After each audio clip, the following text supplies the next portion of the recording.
Okay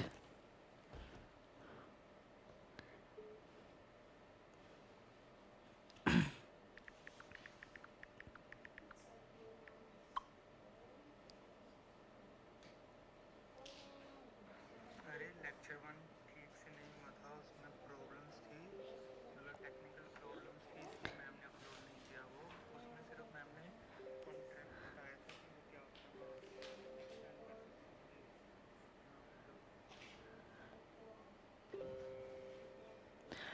Am I audible as well as visible? A very good afternoon to all of you all. I think everything is perfect. Gaurav का message आ गया है. Okay, so if everything is perfect, let us begin with the topic immediately. I hope आप सब लोगों ने आपका homework किया है. कल मैंने आपको एक टॉपिक दिया था लिखने के लिए and that was relating to privity of contract. बाप रे बाप, कितने सारे मैसेजेस आ रहे हैं. वाओ, कितना मस्त लिखा है. So please send me all the homework that you all have done. Privity of contract क्या होता है और उसके एक्सेप्शंस क्या होते हैं, क्या आप लोग प्लीज मुझे इसी ग्रुप में भेज सकते हो. Is the media on? Yes, the media is on. हाँ, आने लग गए मेरे को मैसेजेस. गौरव,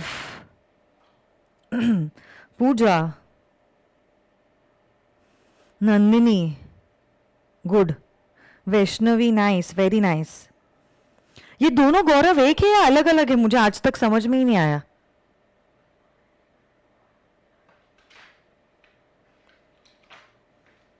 नाइस निशांत, थोड़ी सी हैंडराइटिंग इंप्रूव करने की जरूरत है आपको. Good Srishti, very good. Masira, nice.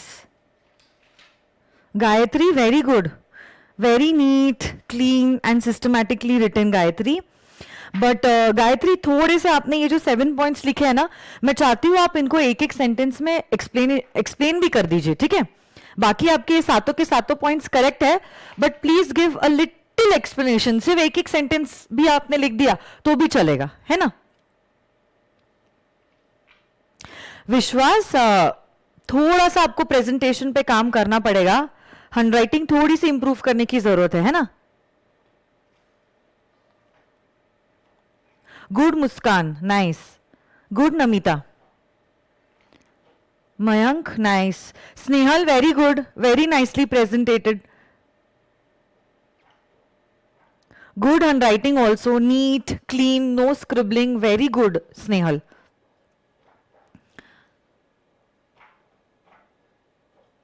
Nice Mayank. ये कौन है? काजल. ओके काजल, आपका भी काफी अच्छा है प्रेजेंटेशन. निमिता, वेंकट, ओके. और कहां पे है बाकी सारे बच्चे?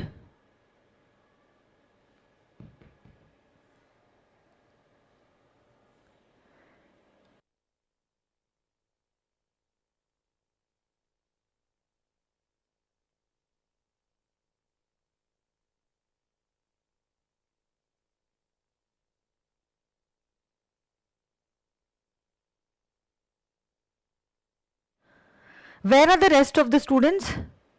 Okay. Bhumi, nice. Nice, Bhumi. Revati, good.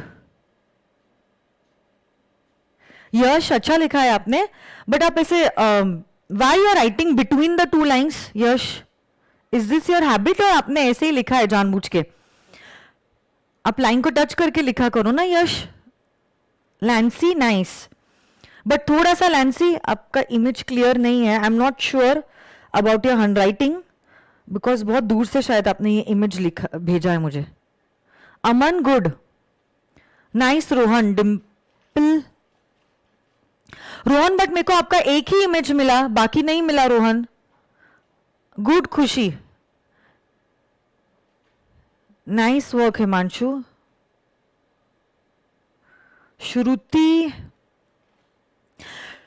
श्रुति आप भी ये सारे एक्सेप्शंस जो है उसको आपने एक्सप्लेन नहीं किया, आपने सिर्फ पॉइंट्स लिखे हैं. एक्सप्लेनेशन भी जरूरी है ना. Very good work Vaishnavi. Pulkit, good. Pulkit आपकी नोटबुक नहीं है क्या? आपने इंडिविजुअल शीट ऑफ पेपर पे क्यों लिखा है? Please maintain a separate notebook for law. Nice Jitesh and Shivani. Saili nice. Bhumika good. Sejal very nice. Kartiki good. Pranali nice, very nice. Very nicely written Vaishnavi. Pawan आप भी if possible don't write between the two lines ना, अगर possible होता है तो. वर्षा, यश, अदिति. वाओ, अदिति ने कितने मस्त लिखा है. देखो जी ना, कलरफुल स्केच पेन्स यूज किया अदिति ने. कितना मस्त है ना, अट्रैक्टिव दिख रहा है.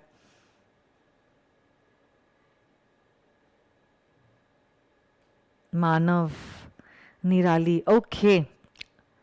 आकांक्षा, निराली, अलीशा.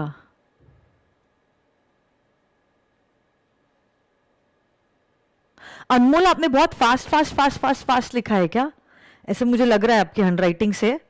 आपने कुछ टाइम लिमिट दिया था अपने आंसर को लिखते समय, या आपकी हैंडराइटिंग ही ऐसी है? Good work Neelam. Nisir nice. Rituja very good. चलो, सो यस,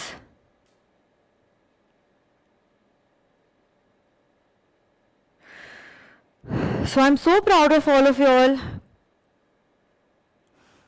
लगता है आप लोगों को प्यार की भाषा समझ में नहीं आती है. थोड़ा सा चिल्ला के और डरा के ही रखना पड़ेगा आप लोगों को, तो ही आप लोग सिंसियर रहेंगे अपनी तरफ. परसों के दिन मैंने प्यार से बोला था होमवर्क करो, किसी ने नहीं किया. कल चिल्लाया और डांटा तो आप सब लोगों ने होमवर्क किया. ऐसे नहीं होना चाहिए ना बच्चा. आपको खुद समझना चाहिए कि पढ़ाई आपके लिए कितनी ज्यादा इंपॉर्टेंट है ना. तो ये बात अंदर से आनी चाहिए. चाहे मैं चिल्लाऊं नहीं चिल्लाऊं, इससे फर्क नहीं पड़ना चाहिए आपको. आपको अंदर से बोलना चाहिए कि मैं होमवर्क करके ही सोऊंगा. I don't want to keep it pending even for the next day. ये आपका एटीट्यूड होना चाहिए, है ना. नींद नहीं आनी चाहिए अगर होमवर्क नहीं किया तो. सपने में भी वही आना चाहिए. बार बार वो चीज याद आनी चाहिए कि मैं खुद की तरफ सिंसियर नहीं हूं, तो लोग कैसे मेरी तरफ सिंसियरिटी बताएंगे, है ना. किसका मैंने मिस कर दिया? I am so sorry. Kashish, I am sorry I missed your answer.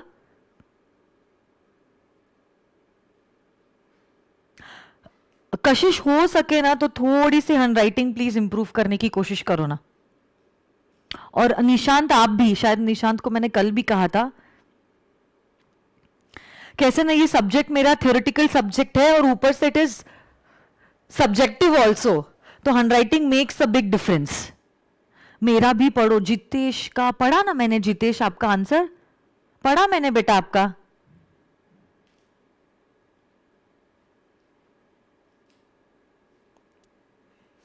आपका भी मिस कर दिया है क्या मैंने? Ricky, okay good. Ricky good. चलो, nice. Komal, good good good. Komal Agarwal.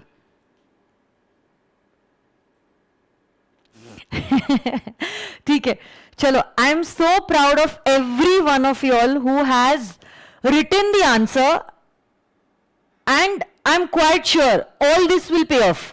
जब रिजल्ट का दिन आएगा, I am 100% sure it is going to pay off, and that time you will understand the differentiation. फिर जब वो माइनॉरिटी का रिजल्ट आता है ना, तब आपको समझ में आएगा कि क्यों माइनॉरिटी पास हुआ है और मेजॉरिटी स्टूडेंट्स फेल हुए हैं. क्योंकि ये मेजॉरिटी स्टूडेंट्स अपने आप की तरफ अगर सिंसियर नहीं हो सकते, तो ऑब्वियस सी बात है, how can anyone else be sincere towards them. So I'm really happy for every student who has actually done the homework and sent me all your screenshots. मैंने सारे ऑलमोस्ट सारे फोटोज देखे हैं होमवर्क के जो आप लोगों ने मुझे भेजे, और जिन जिन के मैंने इनपुट्स दिए मैंने ऑलरेडी बताया है. पहली बात तो जिन्होंने सिर्फ हेडिंग्स दिए थे उनके लिए मैंने आपको बताया है कि आपको एक सेंटेंस में उसका एक्सप्लेनेशन देना भी जरूरी है. कुछ कुछ बच्चों के लिए मुझे लगा कि हैंडराइटिंग जो है वो इंप्रूव करने की जरूरत थी, तो उन लोगों के लिए भी मैंने आपको वही इनपुट्स दिए थे. Because having a good presentation makes a huge difference, especially in the subject of law. हाँ, मैं ये एक्सपेक्ट नहीं करती हूँ कि आपकी एकदम मोती जैसे अक्षर हो, बट यस रीजनेबली गुड आपकी हैंडराइटिंग होनी चाहिए. ओके और जिन बच्चों का से कुछ 8-10 बच्चों का होमवर्क देखना रह गया होगा या नाम पुकारना रह गया होगा, I am really very sorry, but आप सब लोगों के मैंने आंसर्स देखे हैं. ठीक है, रो मत बेटा.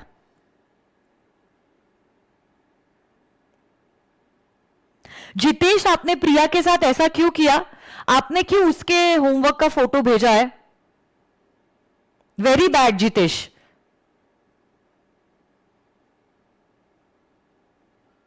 बिल्कुल अच्छी बात नहीं है ये. अभी तो ठीक है, बट जितेश मैं आपको बताना चाहती हूं कल जाके if you are caught in the examination, okay, using unfair means you will be rusticated from giving the examination for 5 attempts.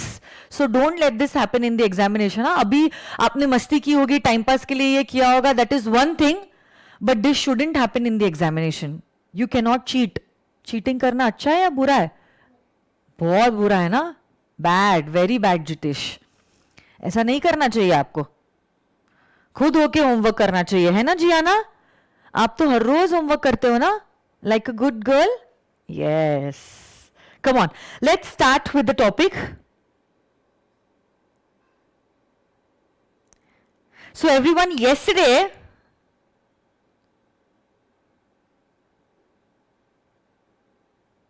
ये क्यों ब्लर हो रहा है?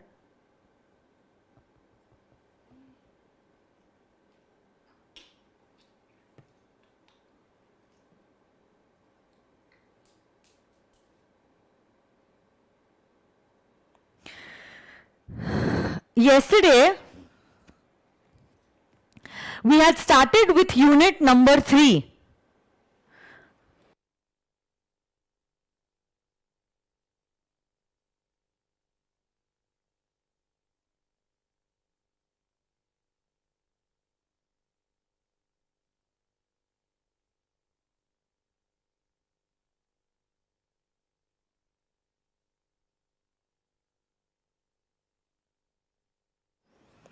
Yesterday we had started with unit number 3 relating to essential elements of a valid contract. उसी में हमने पहले point की शुरुआत की थी, that was relating to capacity to contract. आप लोग जानते हो any person who is a major, sound mind and not disqualified by law has the capacity to enter into a contract. इसी मेजर से रिलेटेड बातें हमने की थी कि आप मेजर कब माने जाओगे? जब आप माइनर नहीं होते हो. So till when are you a minor? Any child who has not completed 18 years of age is considered as a minor. In fact, in certain special cases, you will be considered as a minor till the time you have not completed 21 years of age. इसी minor से related हमने शायद से कल 5 points किए थे, उसे मैं रिवाइज करना चाहती हूं and then we will move ahead. सबसे पहला जो पॉइंट था वो ये कहता है कोई भी कॉन्ट्रैक्ट आपने माइनर के साथ किया है, that is void ab initio. It is void right from the beginning. It is void right from the beginning my dear friends. It is void ab initio. But yes, आगे ये point कहता था कि अगर आपने माइनर के साथ contract enter किया है जिससे माइनर को बेनिफिट्स मिल रहे हैं, so he is a beneficiary to that contract. Though the minor is not capacitated to enter into a contract, the Indian Contract Act cannot prevent the minor from making the other party bound on that contract. So basically, he can be a beneficiary in that contract. Suppose आपने minor के साथ contract enter किया है, तो आप जानते हो ये कॉन्ट्रैक्ट तो वॉइड एब इनिशियो है. मतलब कानून के आंखों से देखो, कानून के हिसाब से ये कॉन्ट्रैक्ट कभी हुआ ही नहीं है. अगर कानून के हिसाब से ये कॉन्ट्रैक्ट कभी हुआ ही नहीं है, even after the minor becomes a major, ratifying that contract will not be considered valid in the eyes of law. So ratification is also not possible in case of contracts entered into with a minor even after the minor becomes a major. Fourth point हमने देखा था, a minor can always plead his minority even if he has falsely misrepresented himself as a major. But याद रखना, कल जाके अगर minor को उस कॉन्ट्रैक्ट से कोई बेनिफिट्स मिले हैं, he will be responsible to restore the benefits to the other party. तो कल के एग्जाम्पल में अंकल से 1,000 रुपए माइनर को आए थे. Though the contract is void ab initio, even if the minor has falsely misrepresented himself, but lawmaker says किसी एक के नुकसान पे कोई और अपने आप को enrich नहीं कर सकता. So you cannot enrich yourself at the loss of somebody else. And thus, my dear friends, what will happen in this case is that the minor will have to restore this 1,000 rupees that he received from the uncle. और आखिरी point जो मैंने किया था कल, that was point number 5 and that was liability for necessaries. In case of necessaries मतलब food, shelter, clothing, education as well as medical expenses, the minor is legally bound, okay, to pay the other person if the other person has supplied him with necessaries. But now आगे ये point कहता है minor is not going to be personally liable. He is liable, but not personally liable. Only his estate, his property will be liable to pay this amount to the other party. Now, let us move ahead. 5 points हुए थे, total 15 point है. Let us move to point number 6. This is a very easy point. Contract by a guardian. Okay.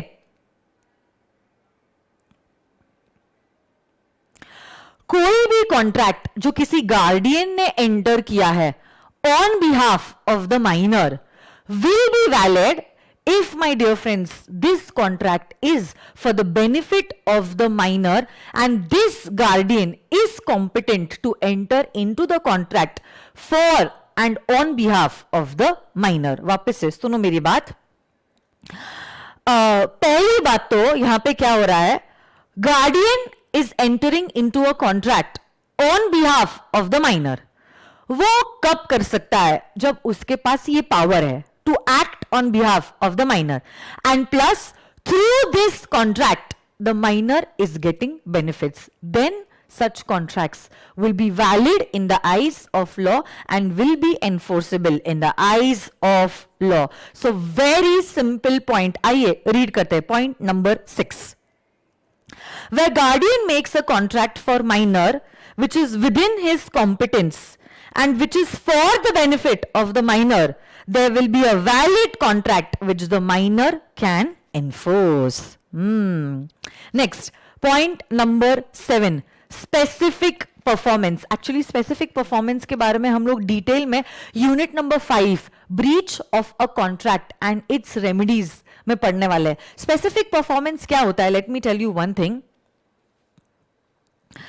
किसी contract के द्वारा आपने कुछ करने का वादा किया है, किसी कॉन्ट्रैक्ट के द्वारा. यहां पे मैं सिर्फ आपको हल्की सी झलक बताना चाहती हूं स्पेसिफिक परफॉर्मेंस की. डिटेल में स्पेसिफिक परफॉर्मेंस किया जाएगा इन यूनिट नंबर 5. सुनो ना यहां पे क्या हुआ है स्पेसिफिक परफॉर्मेंस में. किसी कॉन्ट्रैक्ट के द्वारा आपने कुछ वादा किया है करने के लिए, बाद में आप कॉन्ट्रैक्ट को ब्रीच कर देते हो. Now you are saying I will not do this, मतलब आपने क्या किया, कॉन्ट्रैक्ट को तोड़ा है. जो चीज करने का वादा किया था अब आप वो वादा पूरा नहीं कर रहे हो, मतलब आपने क्या किया है, कॉन्ट्रैक्ट को तोड़ा है.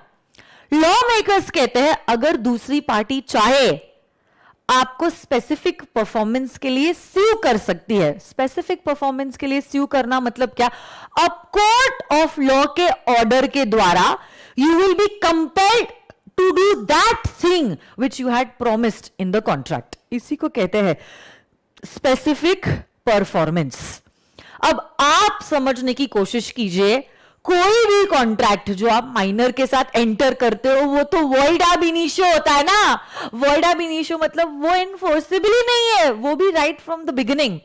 अगर वो वॉइड ab initio है, ब्रीच का सवाल ही नहीं आता है, क्योंकि जब कॉन्ट्रैक्ट होता है तो कॉन्ट्रैक्ट की ब्रीच होती है, और अगर ब्रीच हुआ है तो ब्रीच की रेमेडीज आती है. यहां पे तो पहला कदम ही आपका खोखला है. यहां पे तो माइनर के साथ एंटर किया गया कॉन्ट्रैक्ट तो हम कॉन्ट्रैक्ट मानते ही नहीं है ना.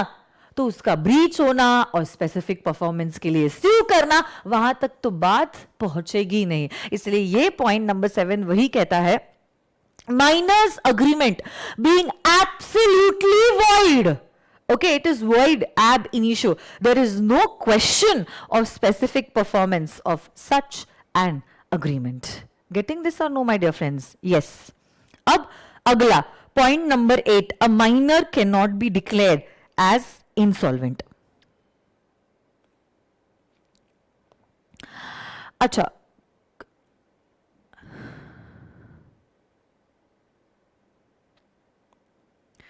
इंसॉल्वेंट मतलब क्या होता है? इंसॉल्वेंट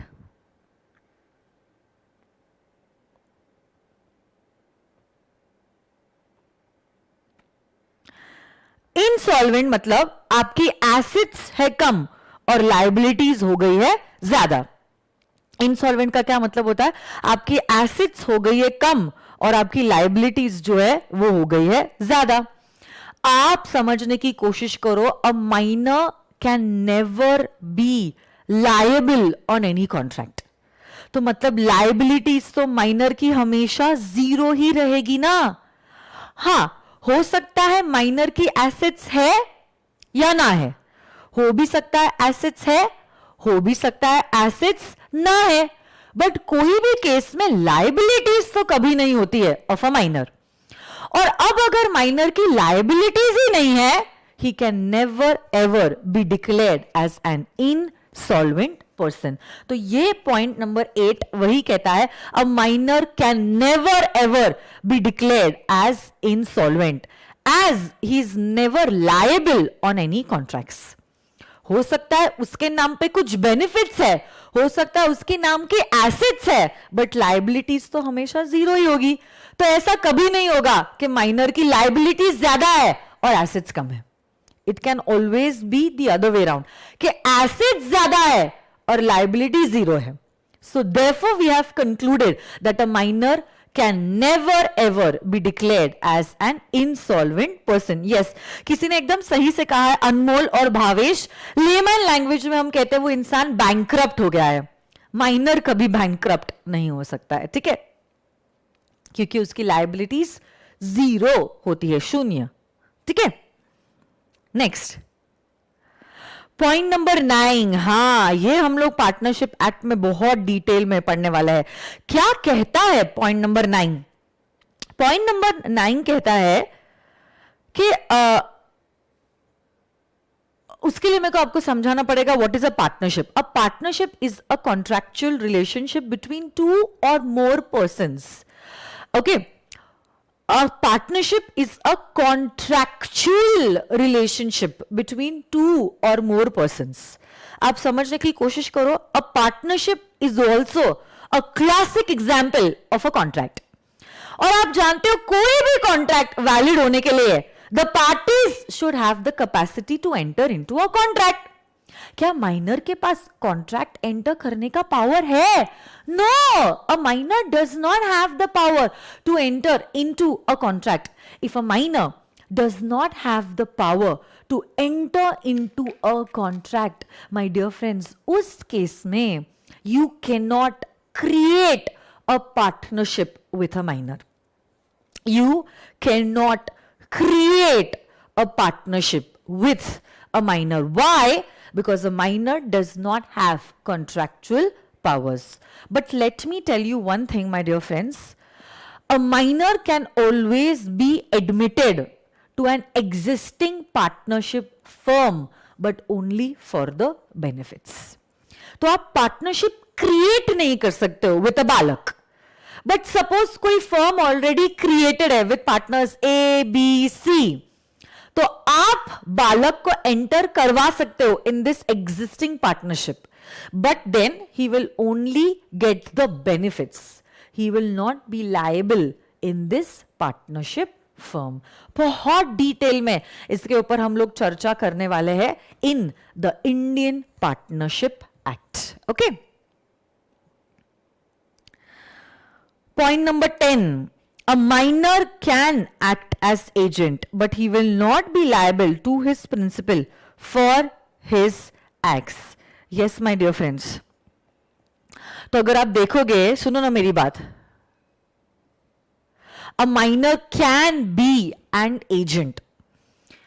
एजेंसी में क्या होता है, अपने कंसाइनमेंट अकाउंट्स में देखा है, one person acts on behalf of somebody else. This person who is acting on behalf of somebody else is an agent, और जिसके बिहाफ पे काम किया जा रहा है उसको कहते हैं एज द प्रिंसिपल। कानून के हिसाब से एजेंट जो भी काम करता है माना जाएगा एजेंट नहीं बल्कि खुद प्रिंसिपल ये काम कर रहा है। क्या माना जाएगा, जैसे कि एजेंट नहीं बल्कि खुद प्रिंसिपल जो है वो ये काम कर रहा है। इस केस में my dear friends then what will happen is, अगर ऐसा माना जाएगा जैसे कि काम एजेंट नहीं प्रिंसिपल खुद कर रहा है, एक्ट कहती है, इंडियन कॉन्ट्रैक्ट एक्ट ही कहती है, बट खैर agency will be taught to you all in CA inter.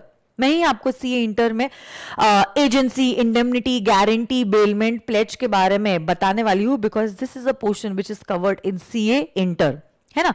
आप लोग जानते हो लॉ और अकाउंट्स ये दोनों ही सब्जेक्ट्स ऐसे जो तीनों भी स्टेजेस में आपको आते हैं, foundation, inter as well as in CA final.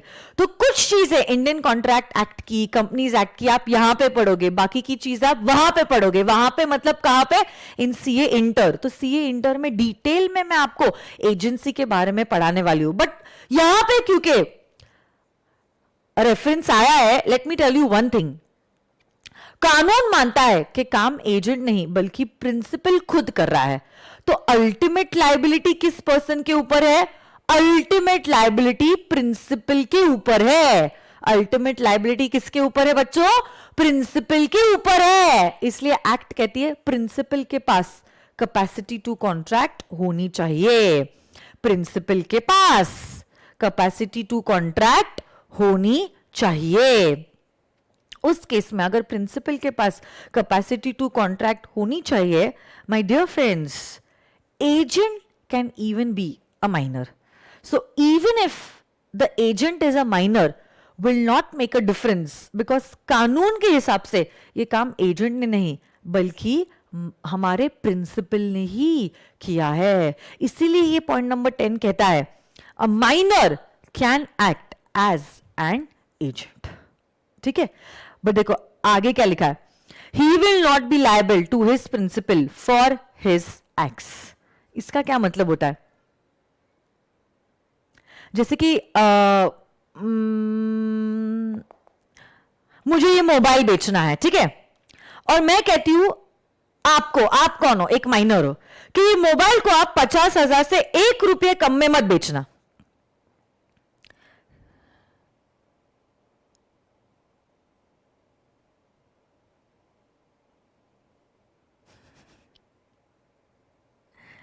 सुनो ना मेरी बात, यस मैम मैंने पढ़ा हुआ है आपसे ये सारे टॉपिक्स इंटर के लेक्चर्स में से। Okay okay okay, got it got it.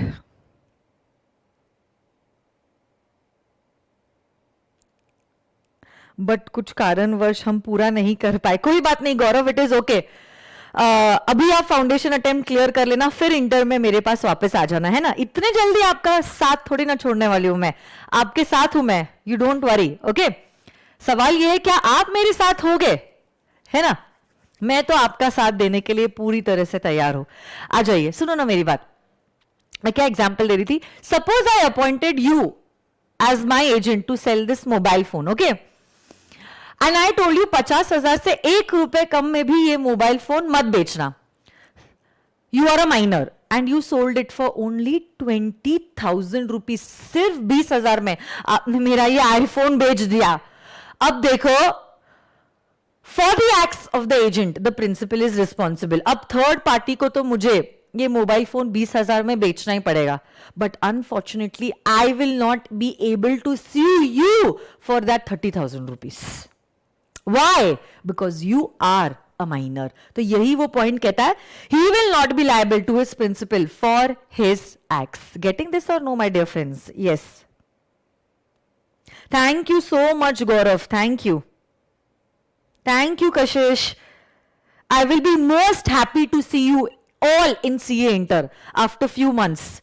से जून में आपका अटेम्प्ट हो जाता है, जून जुलाई में हो जाता है, अगस्त में हम लोग मिलेंगे ना वापस से सीए इंटर के लिए। इतने जल्दी आपका साथ नहीं छोड़ने वाले हो, डोंट वरी। और अगर तब लाइव क्लासेस शुरू होगी तो हम लोग पुणे में मिलेंगे, कितनी मजा आएगी यार पुणे में, आपको पता नहीं है। Thank you Gaurav Raheja, thank you Saili, Abdul, Kiran and Priyal, है ना। ओके चलो 10 पॉइंट्स देखते हैं हम लोग, ये 10 के 10 पॉइंट्स हम लोग रिवाइज करते हैं। आ जाइए।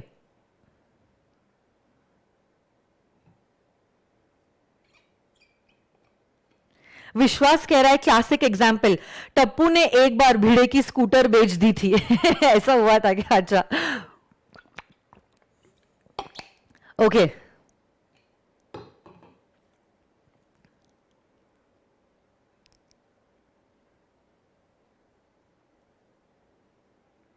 yes, even I am waiting for the face-to-face classes to begin, Kashish. Let's hope for the best कि जल्द से जल्द सब कुछ ठीक हो जाए। अब 1 तारीख से 18 प्लस के लोग भी जो है they are eligible to take the vaccination. तो जितने जल्दी वैक्सीनेशन होगी सीरियसनेस कोविड का कम हो जाएगा, बिकॉज नाउ जो हालात है आप लोग जानते हो देश में वो बहुत ही ज्यादा खराब है। अच्छा रिकी आपने क्या किया, जियाना के लिए बर्थडे सॉन्ग तैयार किया है, कल हम लोग सेलिब्रेट करेंगे ना तब Ricky you can send me the audio clip, okay. आप तब गा सकते हो फिर उसके लिए, है ना। If you wish to you can send me the video also.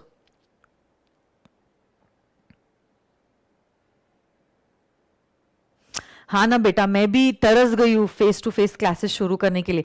Feb में शुरू हुई और 1 हफ्ते में ही बंद हो गया क्लासेस, क्या कर सकते हैं, कुछ नहीं कर सकते। No I still have to take the vaccination ना, I can take it only after 1st। चलो आ जाइए, कम ऑन। 10 पॉइंट्स रिवाइज करते हैं, चलो सारे 10 के 10 पॉइंट्स रिवाइज करते हैं।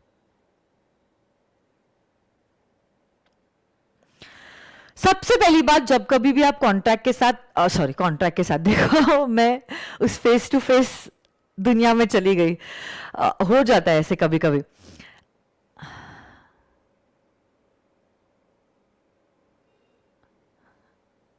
और कुछ गौरव, हर जगह पे सौदा करना जरूरी है गौरव।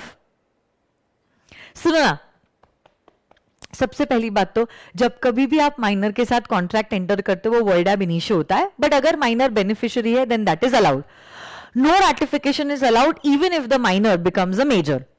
Minor can always plead his minority even if he had fraudulently misrepresented himself as a major। अगर किसी पर्सन ने माइनर की नेसेसरीज पे खर्चा किया है, this amount can be recovered from the minor but not personally from his estate।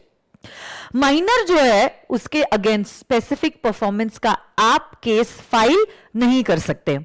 A minor can never ever be declared as insolvent because he is never liable on any contract। You cannot create a partnership with a minor, but a minor can always be admitted as a beneficiary in a partnership firm। Minor can be appointed as an agent, but he will not be answerable to his principal if he exceeds his power। अब last 5 points relating to a minor। Point number 11, a minor cannot bind his parents or his guardian। Yes my dear friends, an infant is not capable of binding his parents or the guardians even for his necessaries, okay। The parents will be liable only when the child is acting as an agent for his parents। Otherwise, my dear friends, a minor is a different person in the eyes of law and parents are different persons in the eyes of law। So a minor cannot bind his parents। आप समझने की कोशिश करो, जो मैं आप लोगों को पढ़ा रही हूं that is the legal aspect। legal aspect। Morally मैं चीजों के बारे में डिस्कस ही नहीं कर रही हूं। मॉरली ऑब्वियसली आप जानते हो, अगर बच्चे ने कोई हरकत की है the parents will be held liable for the acts of that child. ये मॉरल चीजें है, but law is not morals. Okay, law is not morals. हम लोग यहाँ पे कानून की दुनिया देख रहे हैं, और कानून की दुनिया अपनी ही दुनिया होती है. ये अपने सपने खुद सजाता है और अपनी दुनिया खुद बसाता है.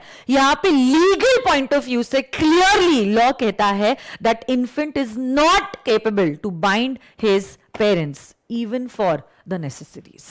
Okay,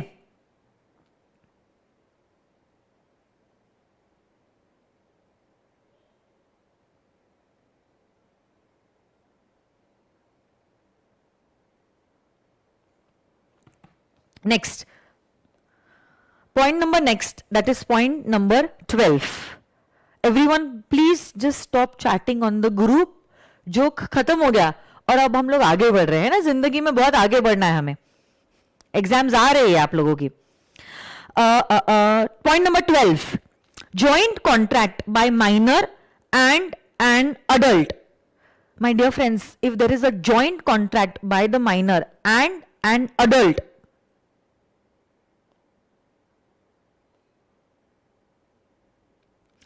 then the adult will be liable, the minor will not be liable. जैसे देखो इस एग्जाम्पल में क्या हुआ है, ए और बी दो लोगों ने मिलकर एक प्रोमिसरी नोट बनाई है in favour of C. What is a promissory note? It is a negotiable instrument. जैसे बिल ऑफ एक्सचेंज होता है ना, वैसा ही. तो यहां पे आप प्रॉमिस करते हो कि hey see, we will pay you 5,000 rupees after 10 days. किसने प्रॉमिस किया है? ए ने और बी ने. ए ने और बी ने प्रॉमिस किया है, मतलब वो लोग कौन है? जॉइंट प्रोमिसर्स है. और सी कौन है? सी इज द प्रोमिसी. बट देखो यहां पे ए मेजर है बट बी बालक है, बी इज अ माइनर. यहां पे मेजर ने माइनर के साथ एक वादा किया है सी को. क्या वादा किया? कि हे सी, 10 दिन बाद हम आपको 5,000 रुपए देंगे थ्रू अ प्रोमिसरी नोट. क्या ये प्रोमिसरी नोट वैलिड है? जी हां, it is a valid promissory note. अब 10 दिन हो गए, सी ए और बी के पास आता है. ए ने बी ने 2,500 रुपीज अगर दे दिए, क्या बात है. बट अगर बी पैसे देने से इनकार कर देता है, my dear friends, C has full rights to recover the complete amount from Mister A. पूरा का पूरा अमाउंट वो ए से रिकवर कर सकते हैं, because this promissory note is a valid promissory note and they will have no rights against Mr. B. Why they will not have any rights against Mr. B? Because B is a minor. Because B is a minor and a minor is not liable on any contract. अगर वो पैसा दे देता है, क्या बात है. But अगर उसने पैसा देने से इनकार कर दिया, लीगली आप कोई भी एक्शन उसके अगेंस्ट नहीं ले सकते हैं. ठीक है.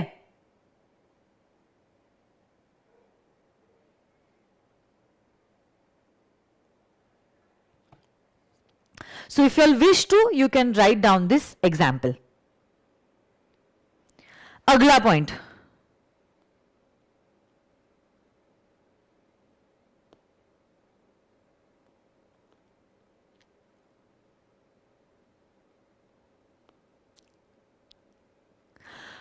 Minor as a surety. Minor as a surety.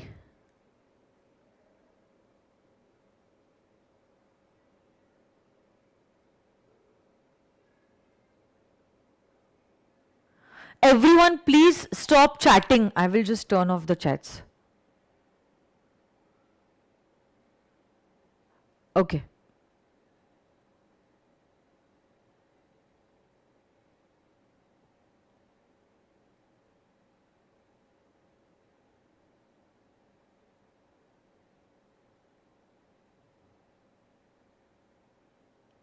सुनो मेरी बात.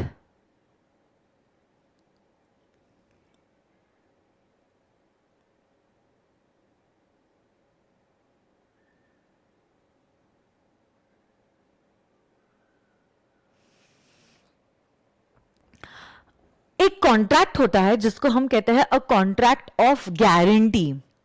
जिसमें क्या होता है, से फॉर एग्जाम्पल आपने बैंक से एक लोन लिया, ठीक है।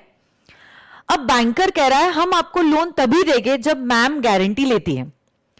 तो अब मैं बीच में आती हूं और मैं कहती हूं हे बैंकर, आप इस बच्चे को लोन दे दीजिए, I am taking the guarantee that he will repay the loan. और अगर इसने लोन रीपे नहीं किया ना, I will repay the loan to you banker. So ये बैंकर, आपकी पोजीशन वैसे भी बहुत सेफ है। अगर बच्चा नहीं तो मैं इस लोन को रीपे कर दूंगी। Who am I am a guarantor. अब देखो आप कौन हो, यू आर अ डेटर, और बैंकर कौन है, बैंकर क्रेडिटर है जो आपको लोन दे रहा है। यहां पे even if you are a minor it is allowed. A surety means a guarantor can give guarantee on behalf of a minor debtor. Guarantee के कॉन्ट्रैक्ट में माइनर जो है वो डेटर बन सकता है। Guarantor should be having the capacity to enter into a contract. Second last point, point number 14, minor cannot be a shareholder of a company। ये हम लोग कंपनीज एक्ट में देखने वाले, आप समझने की कोशिश करो। minor does not have the capacity to enter into a contract. If a minor does not have the capacity to enter into a contract, he cannot apply for the shares of the company। तो application और allotment method से minor company का member नहीं बन सकता है। और एक लास्ट पॉइंट है, and that is liability for torts. What is a tort? A tort is a civil wrong. A tort is a civil wrong. So a minor is liable for any civil wrong that he has done. तो कल जाके suppose आप कुछ गुंडागर्दी करते हो, तोड़फोड़ करते हो, मारामारी करते हो, we can take an action against you। फिर हम नहीं सोचेंगे कि आप छोटे बच्चे हो। अगर आप सोसाइटी की शांति भंग कर रहे हो, you are big enough to also bear the consequences। You can be liable for the civil wrong that you have done। ठीक है? So these are the 15 points relating to a minor। Please ask me any doubts that you all have। Come on, fast।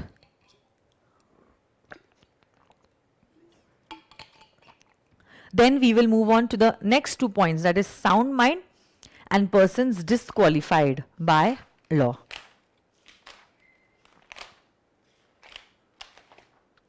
Any doubts? Please ask me।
जब मैं explain करती हूँ आप लोग सुनते नहीं हो क्या, जो भी मैं एक्सप्लेन कर रही हूँ?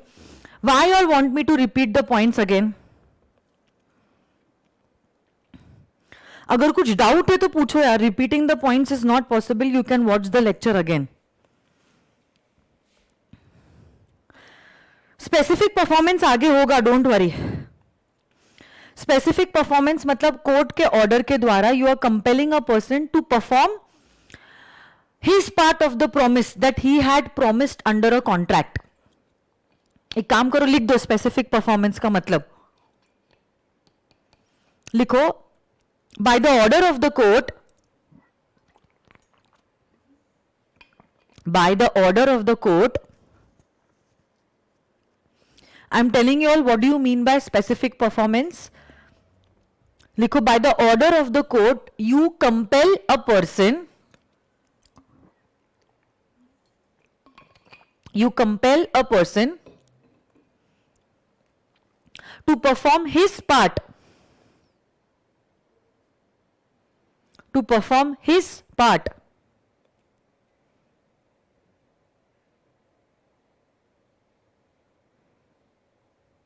to perform his part under a contract, under a contract.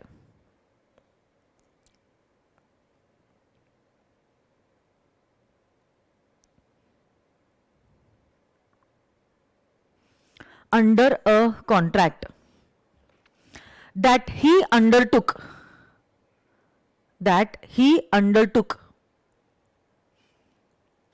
to discharge, that he undertook to discharge on entering the contract.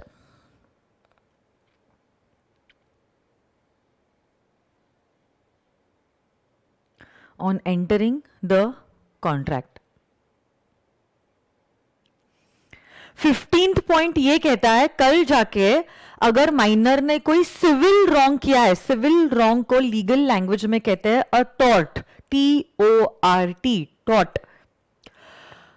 A minor is liable for this civil wrong that he has done. ठीक है, he can be held liable.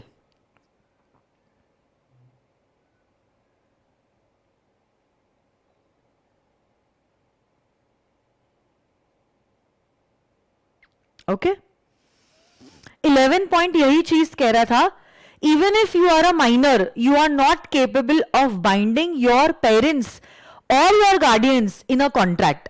even if the contract is for necessaries, still you cannot bind your parents. Okay, legally you are a different person and your parents are different persons, so one person cannot bind another person in a contract. ये legal चीज है. मैंने आपको पहले भी कहा था, कानून की दुनिया अपनी दुनिया है ना, ये अपने खुद सपने सजाता है और अपनी दुनिया खुद बसाता है. Morally it may happen that for the acts of the child the parents are held liable, but legally it is not possible because a child is a different person and the child's parents are different persons in the eyes of law. ठीक है.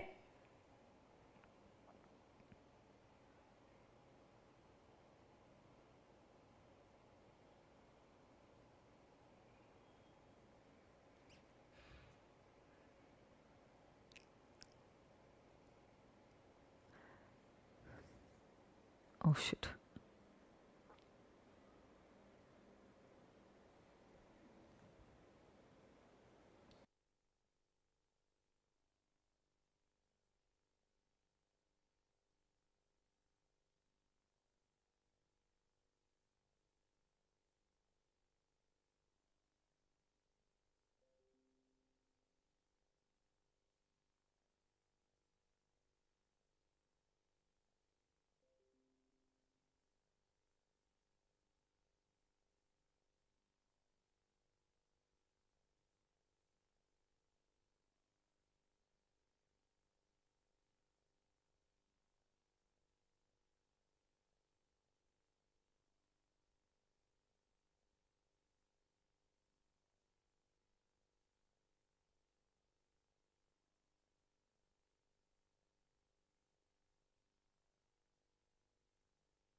Check,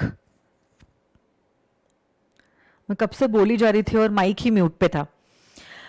आप लोग जानते हो कोई भी contract enter करने के लिए a person should have the contractual powers. और कब आप में कॉन्ट्रैक्चुअल पावर्स होते हैं? When you are a major sound mind and not disqualified by law. कल और आज में हमने मेजर से रिलेटेड बहुत सारी बातें देखी है। आज हम लोग अगले हिस्से पे जा रहे हैं and that is a person having an unsound mind. तो बहुत इजी है ये topic, it will take only 2 minutes। A person who has an unsound mind, a person who has an unsound mind cannot enter into a contract. अब देखो, हो सकता है a person is permanently having an unsound mind, so basically he's an idiot, he's mentally challenged. If that person is mentally challenged, such persons can never ever enter into a contract. But now there are certain persons जिनका mind temporarily sound होता है और जिनका mind temporarily unsound होता है, जैसे कि अ lunatic और अ ड्रंकन पर्सन। तो जैसे कि से for example a person is having the problem of epileptic fits, तो जब उसको वो फीट आया है that time his mind is unsound, otherwise that person is having a sound mind. ऐसे लोग जो होते हैं, these persons can enter into contracts when their mind is sound, and during the time when their mind is unsound they cannot enter into valid contracts. Another example could be of a drunken person. So say for example you are on high, okay, that time your mind is not sound, and because your mind is not sound you cannot enter into a valid contract. So this is all about persons having unsound mind.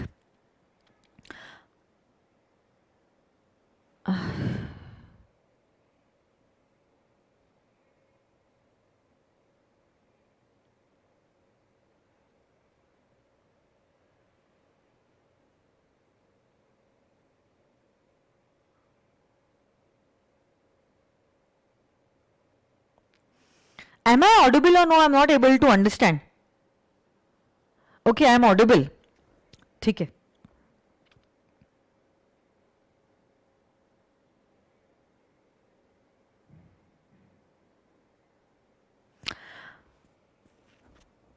तीसरी category के लोग हैं are those persons who are disqualified by law. तो कानून ने खुद क्या किया है, कुछ कैटेगरी के लोगों को कॉन्ट्रैक्ट एंटर करने से डिस्क्वालिफाई किया है। रोहित, आपका ध्यान नहीं था क्या? सेकंड पॉइंट क्या समझाया है मैंने? कौन सा सेकंड पॉइंट नहीं समझाया है मैंने? Person who is usually of unsound mind but occasionally of sound mind can make a contract when he is of sound mind. हाँ, तो अगर कोई ऐसा व्यक्ति है जो ज्यादा करके उसका माइंड अनसाउंड रहता है बट कभी कभी माइंड साउंड रहता है, he can enter into a contract when his mind is sound. अगला पॉइंट उसका ऑपोजिट है, a person who is usually of sound mind but occasionally of unsound mind, a drunken person. तो ऐसा नहीं होता आप बेवड़े ही हो दिन रात, you are on high. Sometimes आपका बर्थडे है या 31st नाइट है या कुछ आपकी बहन की शादी है, that time you are drunk. Occasionally you are unsound mind, then you can enter into a contract when your mind is sound. So it means you cannot enter into a contract when you are having that unsound mind. Simple, Rohit, क्या नहीं आई बात समझ में इसमें? Okay, देखो third, law maker ने कुछ ऐसे कैटेगरी के लोगों को नोटिफाई किया है जो कभी भी वैलिड कॉन्ट्रैक्ट एंटर नहीं कर सकते, जो कभी भी वैलिड कॉन्ट्रैक्ट एंटर नहीं कर सकते। कौन है ये सारे लोग? Let us look into this.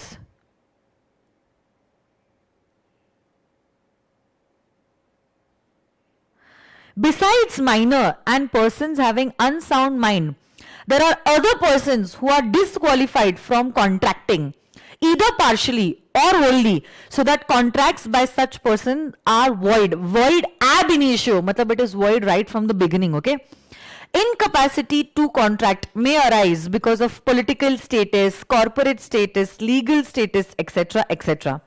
So following are the persons who do not have the capacity to enter into a contract, means they are disqualified from entering into a valid contract. कौन है ये लोग? सबसे पहला person is a foreign souvenir. Who is a foreign sovereign? A foreign sovereign is basically like a king of a particular nation. जैसे अभी भी कुछ कंट्रीज है जहां पे there are kings who are ruling the country, जैसे कि Saudi Arabia, okay, और थाईलैंड. अब ऐसे लोग जो है, their position is of high dignity, and हम ऐसा नहीं लिख सकते हैं लॉ में कि अगर इस किंग ने कॉन्ट्रैक्ट ब्रीच किया, we will sue him and we will recover the damages, because it will be a disrespect to his position. तो हमने कह दिया है ऐसे लोग डायरेक्टली कॉन्ट्रैक्ट एंटर कर ही नहीं सकते हैं. अगर ये किंग्स को कॉन्ट्रैक्ट एंटर करना है, they can enter into a contract with us only through their agents, so that कल जाके अगर कुछ गड़बड़ हो भी जाती है, we can file a case against those agents. तो उनकी डिग्निटी की भी प्रोटेक्शन हमने की है, साथ ही साथ हमने हमारी पोजीशन को भी सिक्योर करने की कोशिश की है. Straight away we have disqualified them from entering into a contract. Ambassadors मतलब राजदूत जो होते हैं, उनको भी कॉन्ट्रैक्ट एंटर करने का पावर नहीं दिया है. Same principles as a foreign sovereign. Next, alien enemy, okay, इन लोगों के साथ भी any country which is at war with India, ऐसे कंट्री के लोगों के साथ हम कॉन्ट्रैक्ट एंटर नहीं कर सकते. गेटिंग दिस और नो?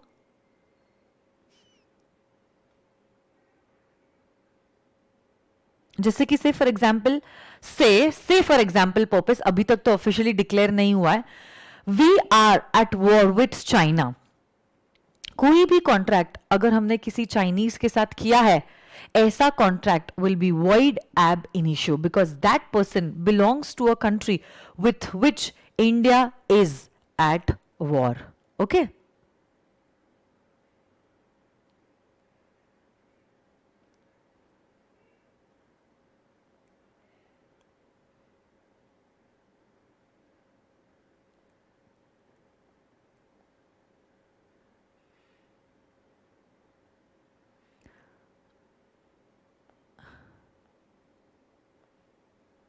आप लोग आंसर्स दे रहे हो क्या?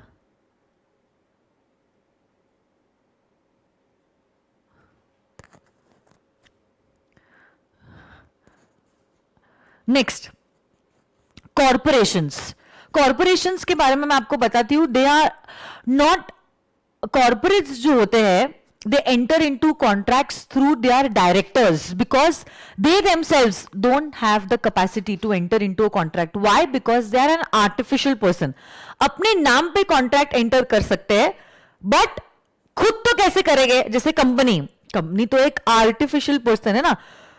आपने कभी देखा है इन्फोसिस आई और कॉन्ट्रैक्ट एंटर किया? इन्फोसिस नहीं आती, इन्फोसिस का डायरेक्टर आएगा और कॉन्ट्रैक्ट एंटर करता है. सो बेसिकली वो पार्शियल डिस्क्वालिफिकेशन है, कंप्लीट डिस्क्वालिफिकेशन नहीं है. अ कॉन्विक्ट, हाँ बहुत इंपॉर्टेंट, कॉन्विक्ट मतलब कोई मुजरिम, उसको तो हम सजा दे रहे हैं, उसको हम कभी भी कॉन्ट्रैक्ट एंटर करने के लिए अलाव नहीं करेंगे. Next, insolvent person. जब तक अ person is not discharged from his insolvency, he can never ever enter into a contract.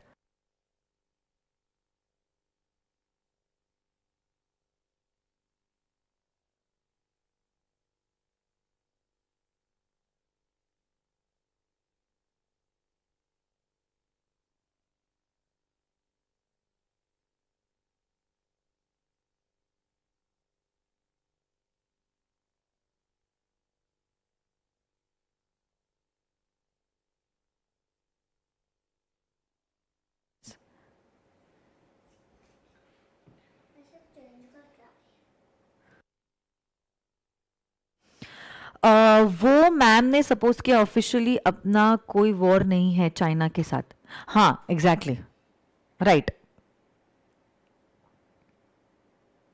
Right, guys. So these are the persons who are disqualified by law to enter into a contract.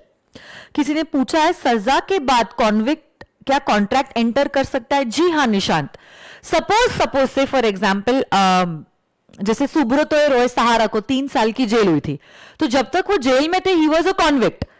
During this time of imprisonment he was not allowed to enter into a contract. अब उनकी 3 साल की jail की सजा खत्म हो चुकी है, अब वो बाहर आ चुके हैं, so now he is allowed to enter into contracts, no problem.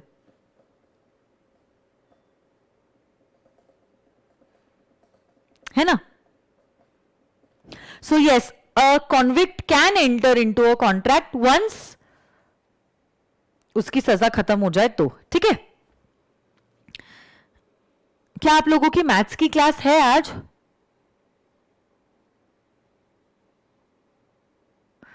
Do you all have your maths class today?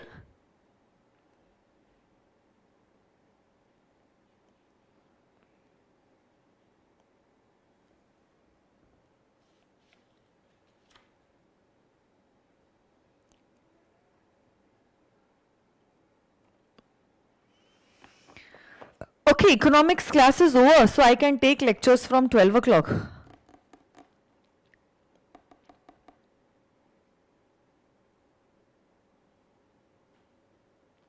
अच्छा, मैं एक चीज कर सकती हूँ क्या? मुझे एक बेस्ट आइडिया आया है.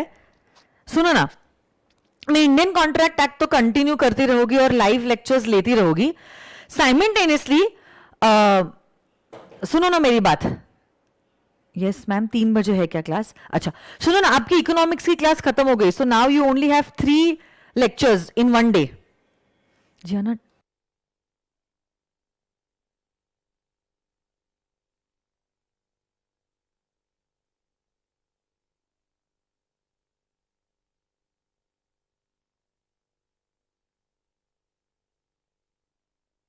सुनो ना, एक आइडिया आया है. मैं क्या कर सकती हूं?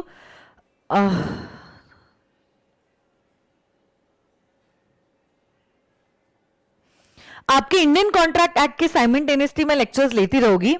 क्या मैं ऐसा कुछ कर सकती हूं कि कंपनीज एक्ट के साइमल्टेनियसली में लेक्चर्स प्ले करवा देती हूं? ओके, कंपनीज एक्ट कुछ 7 दिनों में खत्म हो जाता है, तो क्या होगा 7 डेज में आपका कंपनीज एक्ट भी होते रहेगा और इंडियन कॉन्ट्रैक्ट एक्ट के लिए मैं लाइव आती रहूंगी, तो आपकी बैच जो है वो जल्दी से खत्म हो जाएगी. Only if you are okay with it.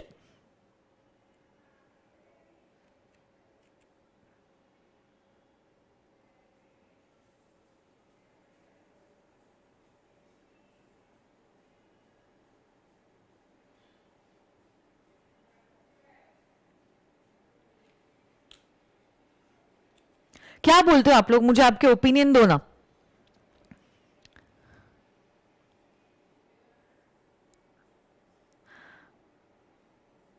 क्योंकि अभी आपका इकोनॉमिक्स खत्म हो जाएगा, मतलब हो गया है, आपका मैथ्स भी खत्म मतलब अकाउंट्स भी खत्म हो गया है, so you have your full day free. सिर्फ आपका मैथ्स है और लॉ है. So what we can do is ना, मैं लाइव तो ये पढ़ाती जाऊंगी और मंडे से we will try to take 1.5 hour और 2 hours of Indian contract act and simultaneously आपका 1-1 घंटे का कंपनीज एक्ट भी चलते रहेगा. तो क्या हो जाएगा, you will get more time for self study at home. Best हो जाएगा.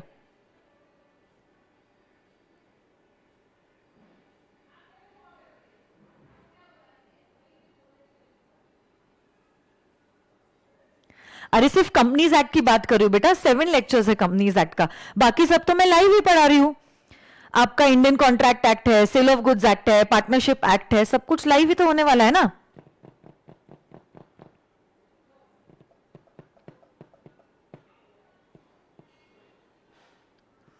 All your doubts, don't worry. कुछ बच्चे बोल रहे हैं मैम डाउट्स का क्या होगा? Don't worry, I am there with you. जब तक आपका सिलेबस अच्छे से कंप्लीट नहीं होगा मैं आपका साथ नहीं छोड़ने वाली हूं. अभी तो मैंने आपको वादा किया है ना. तो डाउट्स के लिए तो हम लोग हर रोज मिलने ही वाले हैं.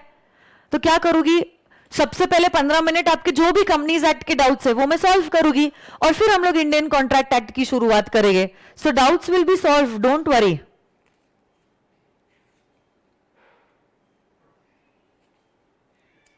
Don't worry about the doubts ऐसा कभी नहीं होगा कि मैं आपका लॉस होने दूंगी. I was just telling for your advantage, because आपका जितने जल्दी पोर्शन कंप्लीट होगा उतने जल्दी आप सेल्फ स्टडी करना शुरू कर दोगे, विच इज इंपॉर्टेंट ना. बिकॉज लॉ के लिए आपको क्या करना होता है, आपको लर्न भी करना होता है. सिर्फ समझ के बात नहीं चलेगी. जैसे इकोनॉमिक्स में आपने समझ लिया तो हो गई बात, वैसा नहीं है ना. लॉ के लिए आपको लर्न भी तो करना होता है.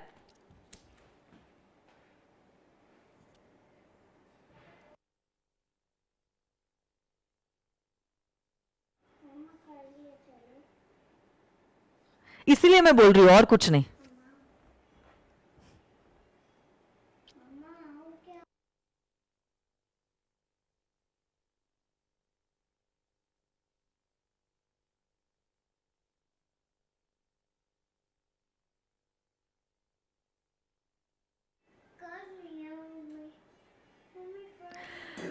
अच्छा चलो देखते हैं हम लोग क्या करते हैं. एक मिनट, जस्ट 1 सेकेंड. मंडे से मैं कुछ 1-2 लेक्चर्स अपलोड कर देती हूं, आप वो देख लो. I am 100% sure you will not get any doubts. अगर आपको लग रहा है फिर भी डिफिकल्ट है, नहीं मैनेज हो रहा है, तो फिर मैं एकदम एंड में तो कंपनीज एक्ट पढ़ाने वाली हूँ. Once I am done with Indian contract act, sale of goods act, partnership act, फिर मेरा कंपनीज एक्ट की शुरुआत होती, तब मैं आप लोगों को कंपनीज एक्ट पढ़ा दूंगी, है ना. Let's see. हाँ ऑब्वियसली एक एक लेक्चर ही मैं डेली अपलोड करूंगी. मंडे से मैं उसकी शुरुआत कर दूंगी. तो मंडे से क्या करूंगी मैं, एक लेक्चर लाइव रहेगा और एक कंपनीज एक्ट का अपलोड होते जाएगा. अगले दिन जब मैं लाइव आऊंगी, first I will resolve all your doubts relating to companies act, then I will start with Indian contract act. So you need not worry, doubt wise everything will be solved. और उन lectures में मैंने writing practice भी करवाई है, तो आपकी writing practice भी काफी अच्छे से होगी. ठीक है, 1-2 दिन देखते हैं how it works. If you feel it is not working, फिर मैं Indian contract act, sale of goods act, partnership act, फिर कंपनीज एक्ट में पढ़ा लोगे आप लोगों को. ठीक है, चलो आ जाइए.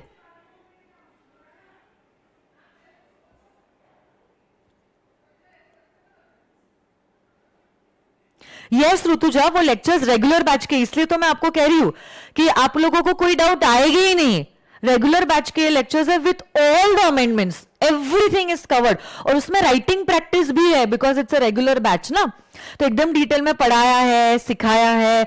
इसलिए तो मैं कह रही हूं कि नहीं तो मैं कंपनीज एक्ट का लेक्चर कभी भी अपलोड नहीं करवाती प्री रिकॉर्डेड. इतनी तो मुझे भी समझ है इन चीजों की, है ना. कैमरा शिफ्ट हो गया है, ये मेरी मैडम शिफ्ट करके गई है, जियाना.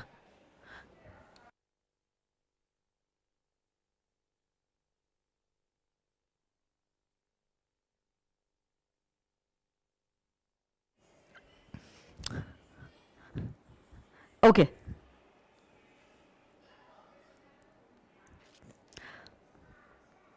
check check check.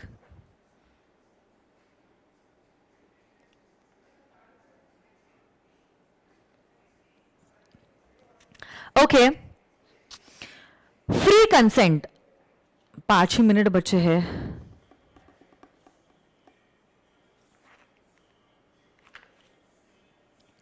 देखो आप लोग जानते हो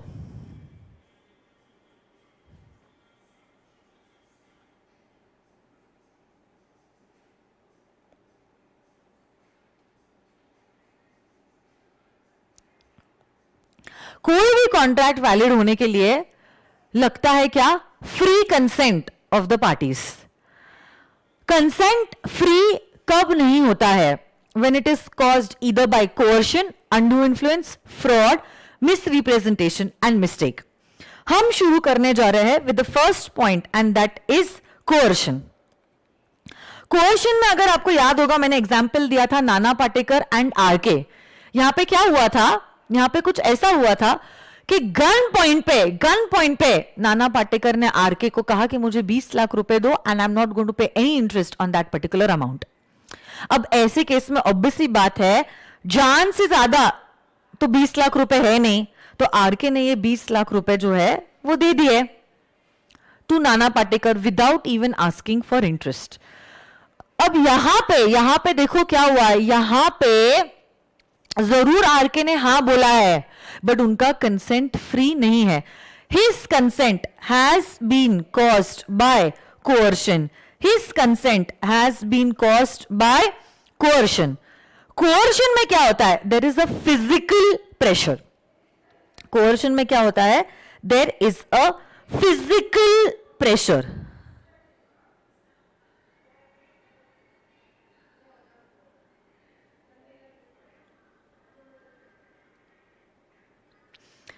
ये एग्जाम्पल का पीपीटी में लाती हूं आपकी आंखों के सामने, तो आपको याद आ जाएगा.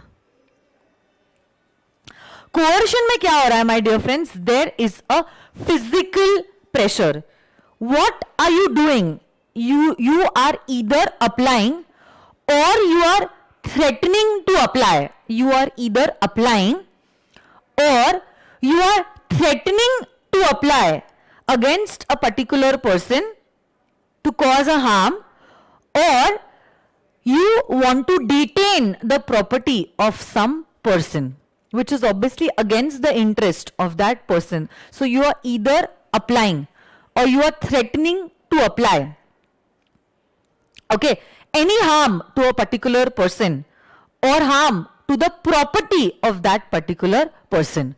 और आप जो काम करने जा रहे हो, this act is basically forbidden by the Indian Penal Code.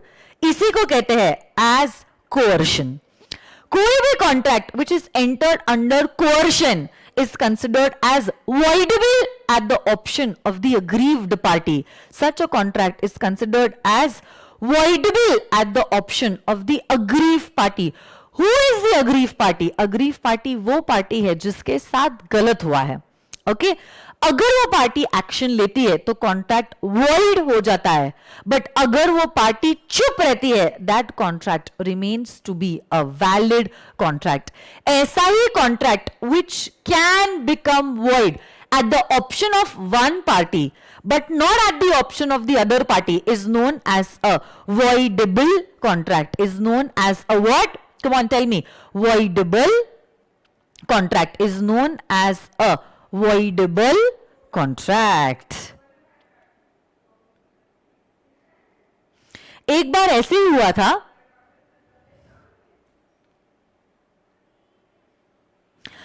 that a husband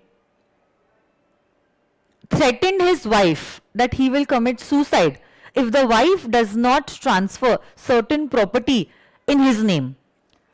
तो अब यहां पे हस्बैंड थ्रेटन कर रहा है वाइफ को, किसी और की जान लेने के लिए नहीं, खुद की जान लेने के लिए, अगर वाइफ ने उसके नाम पे प्रॉपर्टी ट्रांसफर नहीं की. Now let me tell you one thing, committing suicide is also a offence under the Indian penal code.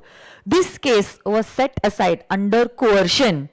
Why? Because coercion is forbidden by the Indian Penal Code, and the threat to commit suicide amounts to coercion under the Indian Contract Act 1872. Getting this or no, my dear friends? हाँ, देखो किसी ने पूछा है, राशि पूछ रही ma'am, aggrieve party अगर silent रहती है तो क्या? If the aggrieve party remains silent, the contract remains to be a valid contract in the eyes of law. अगर हमने आपको लीगल एक्शन ऑप्शन दिया है, लीगल कोर्स ऑफ एक्शन देने का ऑप्शन दिया है, but you are not able to exercise it, तो इसमें प्रॉब्लम लॉ मेकर का नहीं, इसमें प्रॉब्लम आपका है. Okay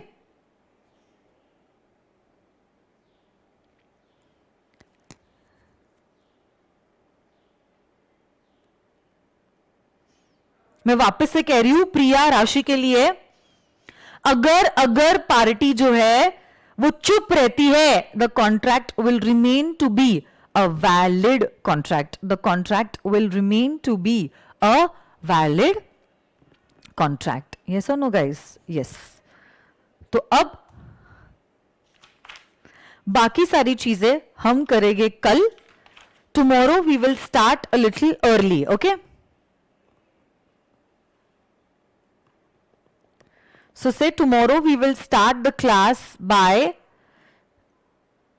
12 in the afternoon, matlab 12 in the noon, 12 o'clock in the noon we will start the class, and I'll take up the class till the time you are ready to take the class. Okay, so thank you all so much. See you all tomorrow. Bye bye.